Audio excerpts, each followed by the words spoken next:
Oh, so you've had incidences.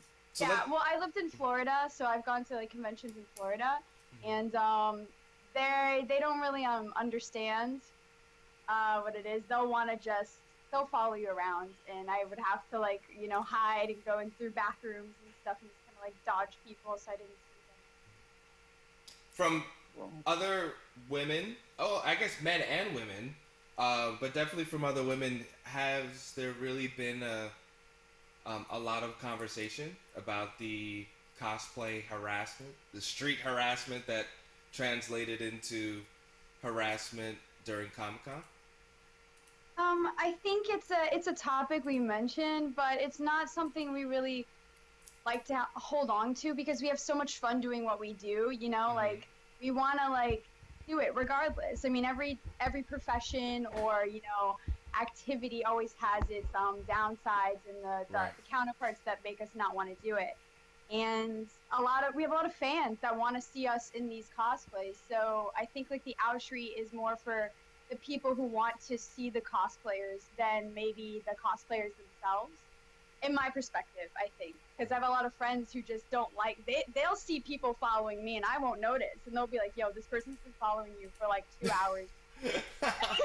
I'm like, "Are you kidding me?" Like, I had no idea. Like, yeah, it's freaking me out. I'm like, "All right, thank you for having my back." I had no idea. Like, I, but I actually had to talk to this young guy. Uh, there was a woman dressed as Catwoman, Michael, remember? And Mm-hmm. took a picture with her. He asked if he could carry her in the photo, and she said okay.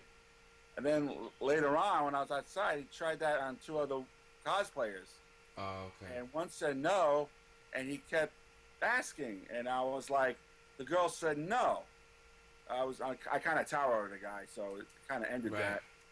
But I mean, right then and there, I saw something I didn't like, and and those out there who know me very well, I do step up and do something about it. need So, more people like you. We really do, though. well, That's first, thank you. But and the other thing I did was I actually went up to every cop and military guy who was there. I mean, real military guys and real cops, not Mm-hmm. cosplay. And I thanked them. I told them it's nice to see real heroes among the fake ones there, and they appreciated that. But yeah, no, I hate that harassment stuff. I just, and I hope other guys did step up if they saw something like that too, because it just ruins the whole thing, you know. Right. exactly. Do you know Geisha V? It could be, yeah. I mean, I don't know. I know of.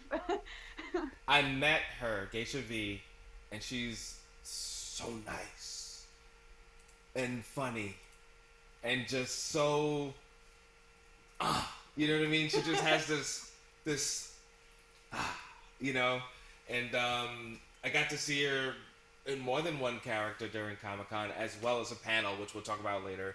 But I thought that was really awesome, just just her whole vibe and everything. And you should, if you don't know who she is, look her up. Great artist, great visual artist.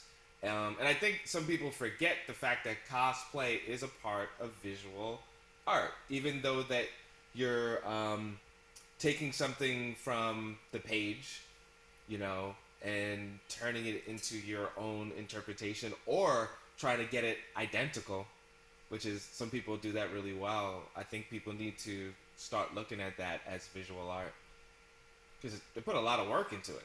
Oh, they do, they Yeah, do.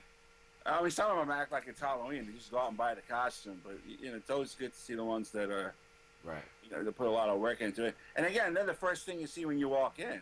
Yeah, Other than the banners, that's one dimensional. right. Somebody there. My cousin's friend was there. He was dressed as Man Bat.